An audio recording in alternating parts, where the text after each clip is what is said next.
everyone, I'm Sava and welcome back to my YouTube channel. In today's video we're going to be making blanched almonds, but before we get into the video make sure to give this video a nice thumbs up and don't forget to hit that subscribe button and the little bell so you don't miss another one of my videos.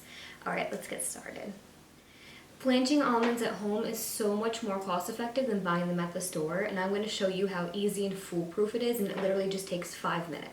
Blanched almonds can be flaked, silvered, or even made into almond flour, and they're at the center of many of our favorite desserts. For example, like macaroons definitely use almond flour. If you've seen me make my homemade almond butter, you'll see that I left the skin on. I didn't blanch the almonds. Now, when you blanch the almonds and you make the almond butter, it's just going to be so much more creamy and smooth, but of course that's going to come with a higher price at the stores. But if you guys want, I can do an updated almond butter video where I blanch the almonds first and you can see how different the two recipes come out. So whether you're just looking to blanch your almonds, you're looking to make almond flour, you're looking to make almond butter with blanched almonds, you came to the right place because that's what I'm going to show you here today in just under 5 minutes. So this is going to take about 4 minutes to prep and heat our water and 1 minute to cook them. And literally all you're going to need is 1 cup of almonds and 2 to 3 cups of water, and that's it.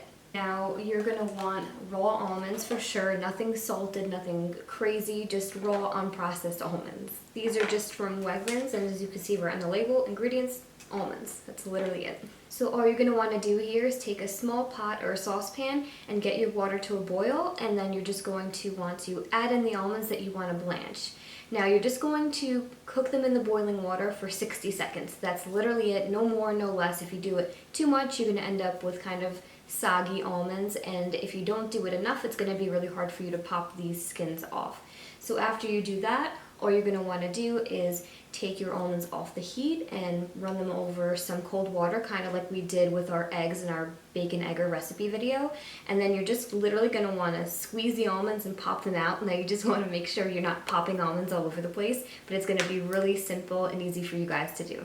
Now just a side note here, you can use whatever quantity of almonds that you want. If you want to do 2 cups, 3 cups, 4 cups, it doesn't matter. You're just going to want to make sure that you have enough water in your pot that you're going to be covering all of your almonds completely. Now if you're blanching these almonds to make something like an almond flour, I would recommend drying them out first. Don't just blanch them on the stove and then just go straight into putting them into a food processor, because it's going to be more of an almond butter instead. So to dry them, I would just put them in the oven at about 210 degrees Fahrenheit for about 10 minutes, just until they're really dry, and then you can proceed with whatever recipe that you want to use with them afterwards. Now without further ado, let's head over to the stove and we're going to start boiling our water. Okay, so now we are boiling, as you can see. So now what we're going to do is put in our almonds. I'm just going to give them a quick little stir. And you're just going to want to make sure there's enough water to cover all of the almonds. If there's not, just add a little bit more. And then we're just going to set our timer for 1 minute. And that's literally it.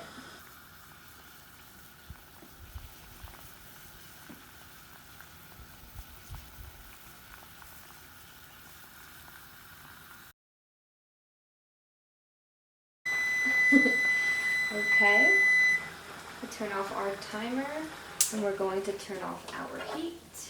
And you can see here that some of the almonds, it's very visible right now that the skin has already lifted off the almonds, so you know that's perfect and they're going to be ready to just pop right out.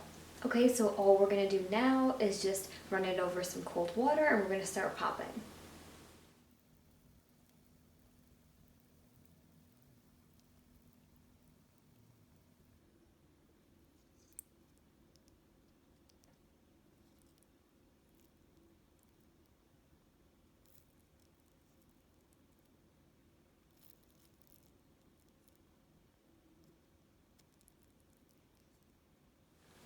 Okay guys, so now our almonds are all done. They cooked for about 60 seconds like I showed you guys.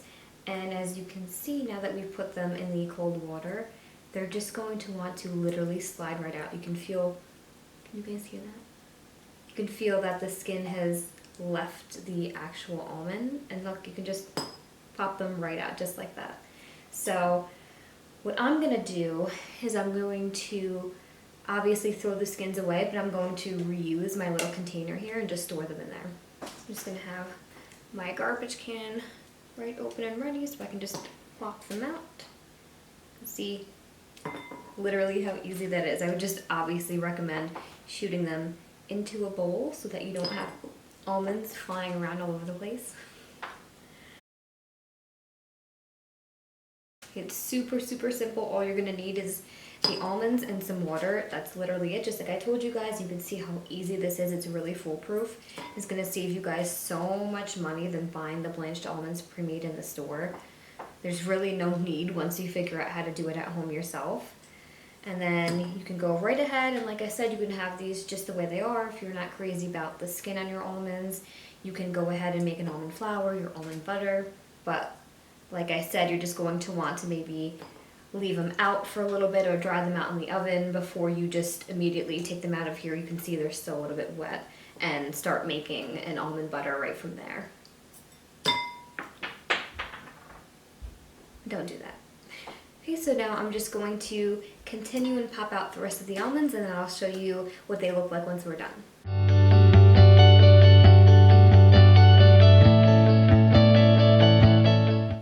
Alright, so we're all done, and at this point your fingers should be nice and pruny. No, just kidding, but they probably will be.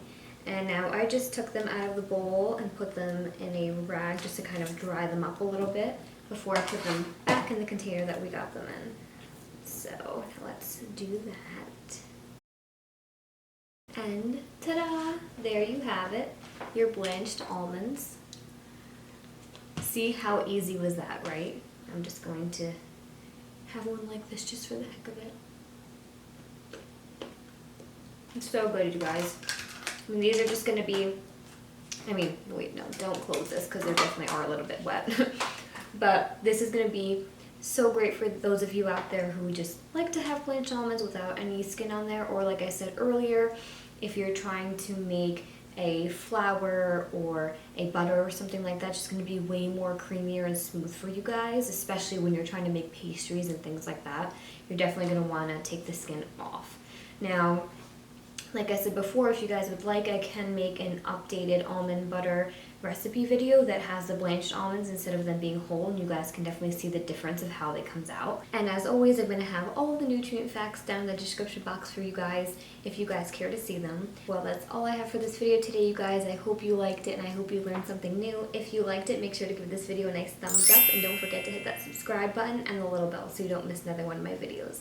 If you want to get my exclusive nutrition tips, healthy food recommendations, and delicious recipes, then make sure to head over to my description box, click the link, and join the fam. Thank you guys so much for watching, and I'll see you in my next video. Bye guys.